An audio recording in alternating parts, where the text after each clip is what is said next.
मथुरा में जब मेरे श्याम पहुंचे, वहां के लोगों को पता चला, अरे वो नटखट आया है, कृष्ण और दाऊ आए हैं, जो 6 दिन में ही ताड़का को मार दिया, धेनुकासुर को मार दिया, अनेक राक्षसों को मार दिया, और यहाँ तक कि कालिया नाग को जिसने नाथ दिया और जिसने गोवर्धन को 7 दिन के लिए उठा करके रखा, आज हमारी नगर में आया है। अब तो सब दौड़ पड़े भगवान का दर्शन करने के लिए। एक तरफ माताओं का वर्ग लग गया, एक तरफ पुरुषों का वर्ग लग गया। भगवान कृष्ण का रथ बीच में चल रहा है। इसके बाद में कुछ सखा भी आ जाते हैं, कन्हैया के मथुरा के ही साथ वाले लग जाते हैं, क्योंकि हर जगह पर ना तो केवल अच्छे अच्छे ही लोग होते हैं, ना केवल बुरे ही बुरे लोग होते हैं। हर जगह पर अच्छे भी होते हैं, बुरे भी होते हैं। तो जो अच्छे सद्विचार वाले थे वो कृष्ण के साथ में लग गए। अक्रूर जी से भगवान ने कहा, देखो अब रथ से हम उतर जाएं, ये हमको देखें और हम इनको देखें। जैसे त्रेता में मेरे राम मिथिला में गए थे दर्शन करने के लिए, तो मिथिलावासी दौड़ पड़े थे, वैसे आज मथुरावासी भगवान के अद्भुत स्वरूप को देखने के लिए, भगवान के अद्भुत चरित्र को देखने के लिए दौड़ पड़े। एक मां रसोई बना रही थी, किसी ने कहा, अरे पगली रसोई ही बनाती रहेगी कि श्याम और दाऊ का दर्शन भी करेगी? सब भोजन बन चुका था, केवल रोटी बन रही थी। तो एक रोटी चूल्हे के अंदर थी, एक तावे पर थी। किसी ने कहा, श्याम आए हैं, दौड़ करके जीवन धन्य कर ले, उनका दर्शन कर ले। उसने उस भोजन को छोड़ दिया वहीं पर, तावे की रोटी तावे पर और चूल्हे की रोटी चूल्हे पर, दौड़ पड़ी दर्शन करने के लिए। कि धाये धाम काम सब त्यागी, मनहु रंगन लोटन लागी।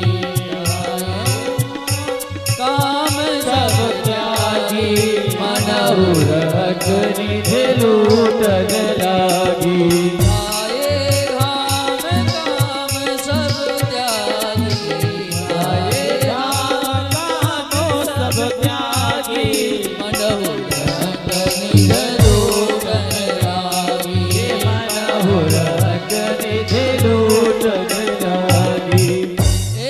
श्रृंगार कर रही थी, माताओं का 16 श्रृंगार होता है ना, तो 14 श्रृंगार कर लिया था, 2 श्रृंगार बाकी थे। आंख में काजल लगाने के लिए और मांग में सिंदूर लगाने के लिए। किसी ने कहा, पगली अपना ही श्रृंगार करती रहेगी, कि जो जगत के मालिक हैं वो आए हैं, उनका चलकर दर्शन कर ले। उसने जल्दी जल्दी में सिंदूर को आंख में भर लिया, काजल को मांग में भर लिया और दौड़ पड़ी। तुलसी बाबा ने लिखा, धाये धाम काम सब त्यागे, मनहु रंगन लोटन लागे। धाये धाम काम सब त्यागे, मनहु रंगन लोटन लागे। धाये धाम काम सब त्यागे, मनहु रंगन लोटन लागे।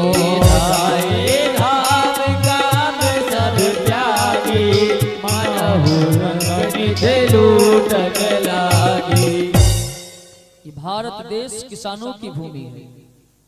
कुछ किसान अपने खेत में कृषि का कार्य कर रहे थे, तब तक आवाज लगाई किसी ने, अरे भैया ऐसे काम करते रहोगे कि प्रभु का दर्शन भी करोगे? कौन आया है?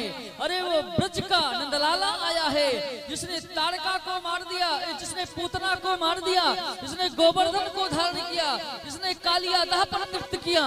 इतना सुनते ही लोग दौड़ पड़े श्याम का दर्शन करने के लिए।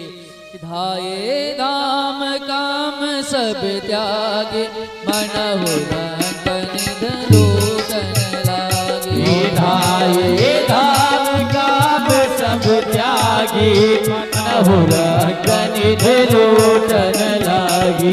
धाये धाम काम सब त्यागी, धाये धाम काम सब त्यागी, धाये धाम काम सब त्यागी, धाये धाम काम सब त्यागी। बनहु रंग निज लूटन लागी, मनहु रंग निज लूटन लागी, मनहु रंग निज लूटन लागी, मनहु रंग निज लूटन लागी। इस प्रकार मथुरा वासी भगवान का दर्शन करने के लिए दौड़ पड़ते हैं और इसी में नंद बाबा भी तमाम ग्वाल वालों को साथ में लेकर के आ जाते हैं। अब तो ग्वाल वाल भी साथ में लग गए। सबने कन्हैया से कहा, क्यों रे कन्हैया, तो यहाँ पर पूर्व परिचित है क्या? अरे तुझे देखने के लिए तो लोग इतने उतावले हो रहे हैं, इतना उतावले तो अपने ब्रज में नहीं हो रहे हैं। एक ने कहा, क्यों नहीं उतावले होंगे? अरे मेरा कन्हैया इतना अद्भुत है, इतना सुंदर है कि उसको एक बार जो देख ले फिर वो उसी का हो जाता है। कन्हैया जिसके हृदय में बैठ जाए वो कन्हैया का ही हो जाता है। एक ने कहा, कन्हैया एक बात मैं कहूं क्या? हम लोग मामा के यहाँ आए हैं, क्योंकि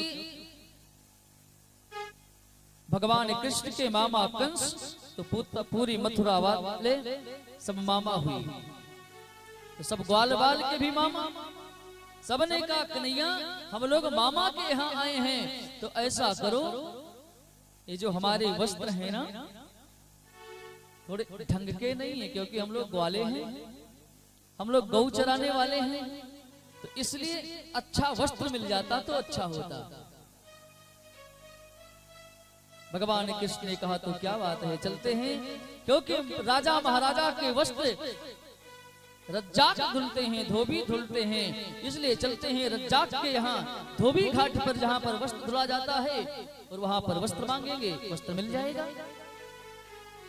भगवान कृष्ण सबको लेकर के पहुंचे, और जो वहां पर मुखिया था, सबका मालिक था, जो कंस का प्राइवेट सेवक था, भगवान कंस का वस्त्र को धुलता था, पहुंच करके कृष्ण ने कहा, मामा जी राम राम। अब वो इतना सुनते ही चिढ़ गया कि मैं तेरा मामा कैसे हुआ, जान ना पहचान मामा बना लिया, कौन हो? कन्हैया ने कहा, रिश्याते क्यों हो? अरे कंस हमारे मामा हैं, तो आप भी हमारे मामा हुए ना। बोले क्या बात है? बोले मामा ऐसा करो कि हमारे पास कोई वस्त्र नहीं है और वस्त्र मुझे दे दो पहनने के लिए। उसने व्यंग किया और अपने साथियों के साथ में व्यंग करते हुए हंसा कि न जाने कहां से अनपढ़ ग्वाले आ गए हैं कि राजा महाराजा के वस्त्र धारण करेंगे। अब इतना बोले, दाऊ ने कहा, है रज्जाक, हम मामा कहते हैं तो इसका मतलब सर पर मत बैठ, हम सम्मान देना भी जानते हैं और 1 मिनट में मिटा देना भी जानते हैं। अब तो महाराज वो राजा का एक प्राइवेट सेवक था, तो उसको अहंकार तो था ही कि हमारी पहुंच महाराज तक है, हमारा क्या कौन कर लेगा। कुछ अपशब्द कहने लगा। दाऊद ने तुरंत एक चाटा उसको मारा, धरती पर गिर गया उसी समय, और उसी समय उसके प्राण पखेरु उड़ गए।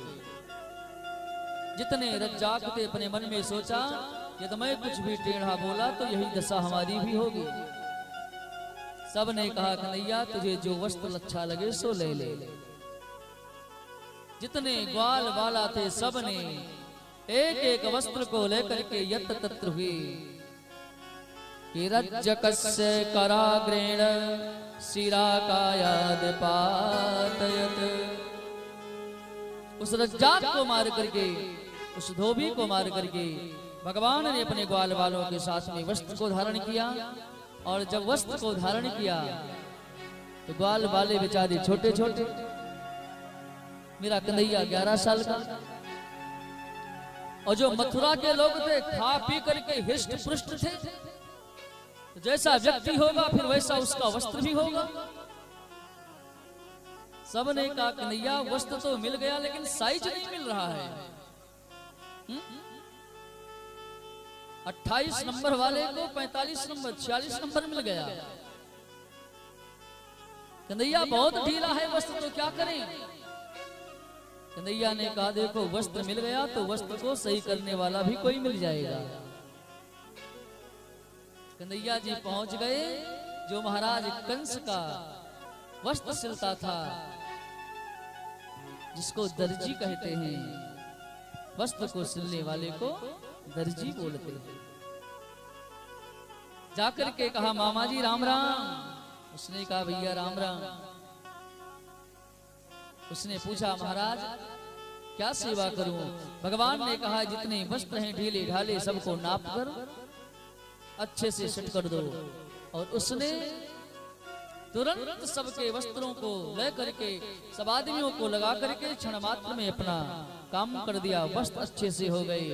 भगवान प्रसन्न हुए और भगवान ने वरदान दिया कि जाओ मैं तुझे वरदान देता हूं, तुम्हारी कमाई दिन रात बढ़ती रहेगी, तुम्हारी कमाई में कोई कमी नहीं आएगी और तुम्हारा बिजनेस दिन रात बढ़ता रहेगा।